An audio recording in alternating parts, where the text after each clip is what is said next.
যে বিয়ের গেট দিয়ে বধূ হিসেবে স্বামীর বাড়িতে যাওয়ার কথা, আজ গায়ে হলুদ, কাল হবে বিয়ে। সাজানো হয়েছে পুরো বাড়ি। নিজ হাতে নিজের বিয়ের সমস্ত মার্কেট করেছিল রিমা। নিজের হাতে তৈরি করেছে গায়ে হলুদের কেক। মেজবানির জন্য কেনা হয়েছে গরু। হলুদের শাড়ি গায়ে জড়ানোর আগে কাফনের কাপড় জড়িয়ে গেল মেয়েটার শরীরে। যৌতুকের বলি হয়ে অকালে লাশ হয়ে ফিরল রিমা। মেয়েটার সাথে ছেলেটার 4 বছরের রিলেশন ছিল। মেয়েটার শখের পুরুষের সাথে বিয়ে ঠিক হয়েছিল অনেক কষ্টের পর, কিন্তু ছেলে ও তার পরিবারের যৌতুকের লালসায় মেয়েটা আত্মহত্যা করে গায়ে হলুদের দিন। মেয়েটা ভাবতেও পারেনি তার শখের পুরুষ যৌতুকের জন্য এমন ভাবে মানসিক নির্যাতন করবে। কি ঘটেছিল ওই দিন রিমার সাথে, যার কারণে রিমা অভিমানে, ক্ষোভে, রাগে পৃথিবী থেকে চিরবিদায় নিল? সম্পূর্ণ কাহিনীটা জানতে হলে ভিডিওটা ধৈর্য সহকারে দেখতে হবে বন্ধুরা।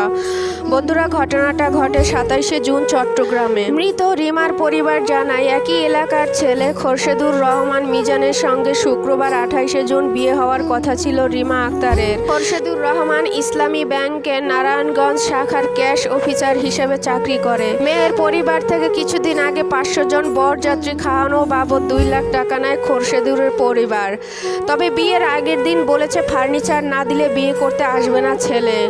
রিমা বলেছিল, তুমি যদি আমাদের বাড়িতে বিয়ে করতে না আসো তাহলে আমি মরেই যাব। আমি তো তোমাকে আমার প্রাণের থেকেও বেশি ভালোবেসেছি। সেই কথার উপরে মোরশেদুর রহমান বলে, তুমি যদি আমাকে সত্যিকারে ভালোবেসে থাকো তাহলে আত্মহত্যা করে দেখাও। এই কথা শোনার পরে রিমার অনেক অভিমান হলো, রাগ হলো। 4 বছর ধরে সম্পর্ক করলাম, অথচ তোমার ফ্যামিলি এবং তোমার পরিবার এত লোভী, এটা আমি জানতাম না।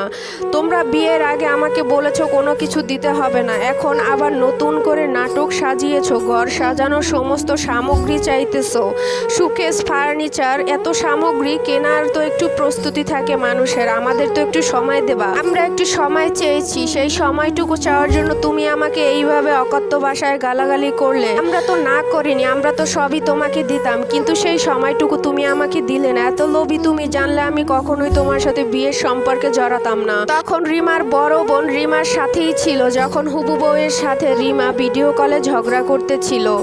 রিমার বড় বোন এইসব কথাবার্তা শুনে রাগ করে রিমার ঘর থেকে বের হয়ে যায়। তারপরে রিমা ঘরের দরজা লাগিয়ে দেয়। রিমার বড় বোন মনে করেছিল হয়তো বরের সাথে একান্তভাবে কথা বলবে, তাই দরজা লাগিয়ে দিয়েছে। কিন্তু বড় বোন তো জানে না যে রিমা এই পৃথিবীর মায়া ত্যাগ করার জন্য পরিকল্পনা করতেছে। রিমা যখন ফ্যানের সাথে আত্মহত্যা করার জন্য দড়ি বাঁধে, তখন হবু বর ভিডিও কলে ছিল।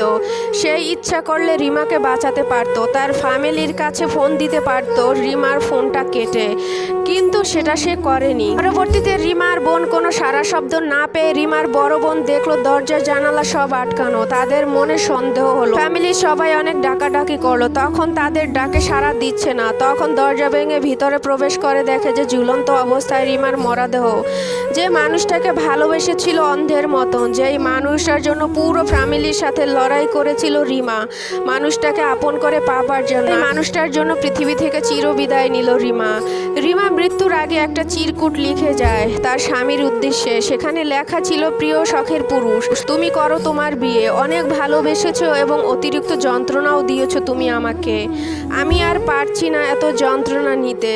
বাকি জীবনটা সুন্দর উপভোগ করতে চেয়েছিলাম তোমার সাথে, কিন্তু পারলাম না। আজকের দিনেও তোমার যন্ত্রণা আমি নিতে পারতেছি না। আমার পরিবার থেকে তোমাদের যে যৌতুকের টাকা দিয়েছিল সেগুলো পরিশোধ করে দিও। তুমি আমাকে বাঁচতে দিলে না। আমি বাঁচতে পারতাম যদি মান সম্মান ওয়ালা পরিবারে জন্মগ্রহণ না করতাম।